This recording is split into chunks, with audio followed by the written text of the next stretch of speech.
changer. Faut chanter, maman, faut chanter. Faut chanter, maman, faut chanter.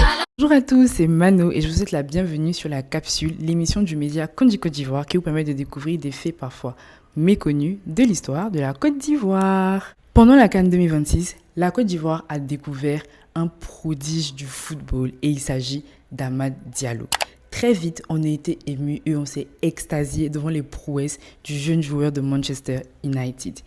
Il nous a fait tout simplement vibrer. Puis, sur les réseaux sociaux, une chanson a surgi du passé pour nous permettre de célébrer notre pépite. Et il s'agit de cette chanson.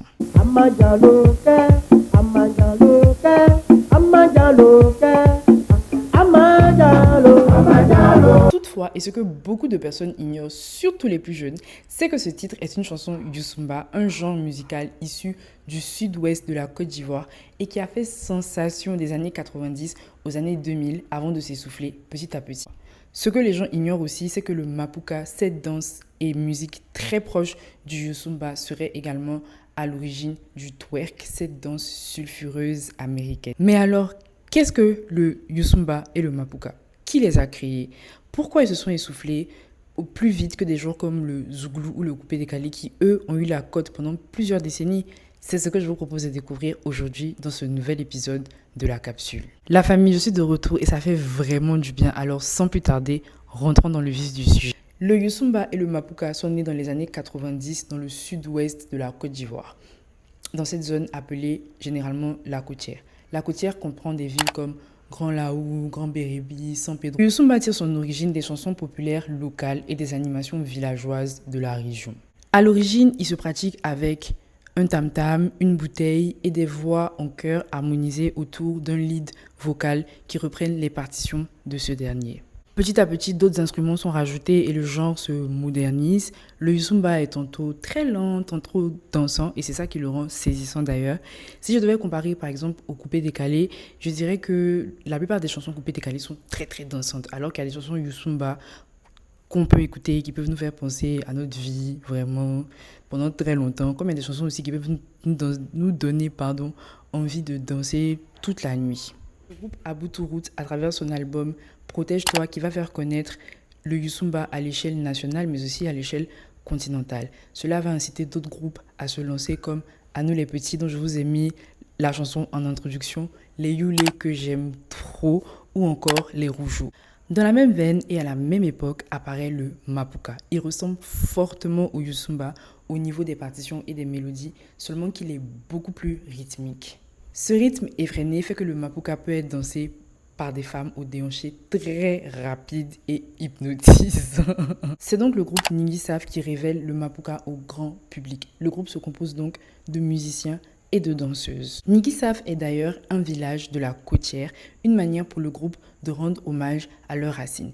Leur succès est tel que, en 1999, ils présentent leur musique lors de la prestigieuse cérémonie des Kora Awards en Afrique du Sud.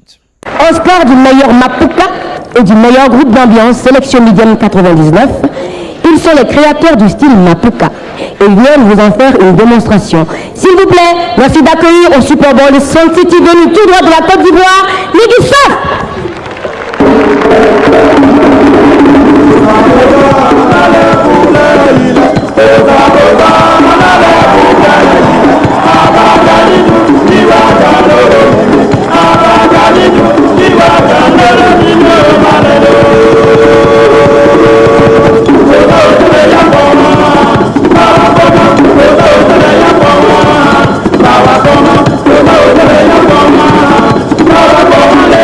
Cette cérémonie marque le sacre, la consécration du Mapuka.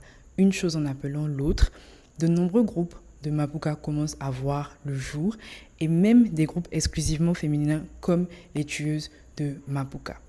Cela pour le plus grand bonheur des amateurs de ce genre, mais aussi pour leur plus grand malheur, si je peux m'exprimer ainsi, et je vais vous expliquer pourquoi. L'origine du Mapuka est réalisée par les femmes de la Côtière de manière totalement saine et pas du tout obscène. Je tiens vraiment à préciser cette information. Puis, le succès de cette musique grandissant, de nouvelles personnes se mettent à créer des variantes du mapuka. On a alors le mapuka serré et le mapuka deja. La danse devient de plus en plus obscène. L'on abandonne le pagne qu'on utilisait initialement pour réaliser cette danse, pour finalement la réaliser qu'en sous-vêtements. D'autres adultes se mettent à commercialiser du contenu pour adultes et ils appellent cela le mapuka deja. Quelques années seulement après son apparition, le mapuka est finalement interdit par les autorités ivoiriennes. À mon avis, c'est à ce moment-là que le mapuka a commencé à sombrer, puisque l'opinion publique a commencé à percevoir cette musique comme quelque chose d'obscène. Et pour pouvoir faire le parallèle aussi avec le Youssumba, c'est que le Youssumba et le mapuka se ressemblant beaucoup. L'opinion publique a préféré prendre de la distance vis-à-vis de ce genre, comme elle avait déjà commencé à le faire avec le mapuka, qui était vraiment perçu comme obscène, vulgaire. Et pour pouvoir faire une énième comparaison avec le Zouglou, c'est que le Zouglou est apparu à peu près à la même période que ces deux genres musicaux. Sauf que le Zouglou a réussi à fédérer plein de personnes en Côte d'Ivoire, pratiquement même tous les Ivoiriens, et il n'avait pas une forte caractéristique ethnique. Le Youssumba, comme le mapuka, on sait vraiment que ça vient du sud de la Côte d'Ivoire, ça reprend plein de codes du sud-ouest de la Côte d'Ivoire, alors que le Zouglou, pas forcément, ça prend des origines, des codes de plusieurs ethnies. Donc pour moi, c'est ce qui a fait aussi que le mapuka et le Youssumba ont été en perte de vitesse à un moment donné. Mais ça, les amis, ce n'est que mon humble avis sur la question. Quelque temps plus tard, le twerk fait son apparition aux États-Unis. Et à la différence du mapuka, c'est que c'est une danse qui peut être beaucoup plus slow, mais qui peut être aussi très rythmée et qui peut être dansée sur des sons dancehall, reggae dancehall, comme il peut aussi être dansé sur des sons plus rap. Et donc, par rapport à cela, et quand on regarde la chronologie des faits, il y a des personnes qui estimeraient que le Zouglou...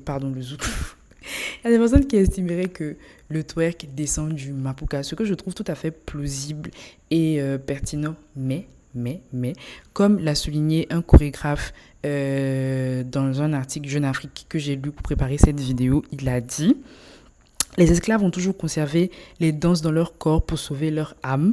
Donc, dans l'histoire de la danse afro aux États-Unis, il y a toujours eu un retour à l'Afrique. On peut donc voir dans le twerk l'influence de la communauté ivoirienne installée à Harlem, à New York, ou une mémoire des corps, ou les deux. Et j'ai envie même d'aller plus loin en disant que... effectivement, en fait, Grand Laou qui fait partie de la Côtière, a été l'un des principaux ports d'esclaves, en tout cas en Côte d'Ivoire. Et donc, c'est possible que les esclaves de la Côtière soient effectivement partis aux États-Unis avec cette danse-là, cette manière de se déhancher et tout, et que ça se soit transmis de génération en génération au point de se transformer pour donner ce qu'on connaît aujourd'hui, qui est le twerk. Le Youssumba et le mapuka sont deux genres musicaux qui dénotent une fois de plus de la créativité et de la richesse du patrimoine culturel ivoirien. Malgré leur déclin trop soudain, ils ont réussi vraiment à faire rayonner la musique ivoirienne. Aujourd'hui, on peut voir qu'il y a des artistes mapuka et Youssumba qui essayent de vraiment faire renaître leur genre de ses cendres, et réussiront-ils? L'avenir nous le dira. Ainsi s'achève ce nouvel épisode de la capsule, et vous connaissez déjà la chanson. Comme d'habitude, j'ai été vraiment super ravie de vous présenter ce nouvel épisode. Et si cet épisode vous a plu, pensez à liker, partager, commenter. Cela permettra à plus de personnes de vous faire découvrir le contenu que je vous propose et de faire grandir la communauté. Je n'ai pas mon livre avec moi aujourd'hui, mais sachez qu'il est toujours disponible et que vous pouvez le commander via le lien en bio. Je vous demanderai aussi de bien suivre attentivement l'actualité de Candy dans les mois à venir, parce que la version 2 du jeu arrive. Et voilà. Et comme d'habitude aussi, vous pouvez retrouver en description toutes les sources que j'ai utilisées pour réaliser cette vidéo. J'espère qu'elle vous aura plu. Bisous, bye.